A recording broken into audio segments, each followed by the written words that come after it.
Nagkakaroon kami ng agwat sa iyo. Nagkakaroon kami, Panginoon, ng hiwalay na buhay sa iyo dahil sa mga kasalanan ito. Kaya na, Panginoon, sa umagang ito, humihingi kami ng tawad sa lahat ng aming mga kasalanan. Naniniwala at nananampalataya po kami na kapag lumalapit kami sa iyo, humihingi ng tawad, Lord. Ipinararanas mo ang kalapitan mo sa amin. Pinatatawad mo kami sa lahat ng aming pagkakasala.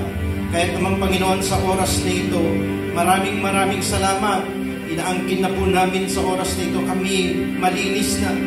Kami ay tanggap mo na bilang mga anak mo, Panginoon. Maraming salamat po sa kabutihan mo sa oras na ito, Panginoon, Diyos.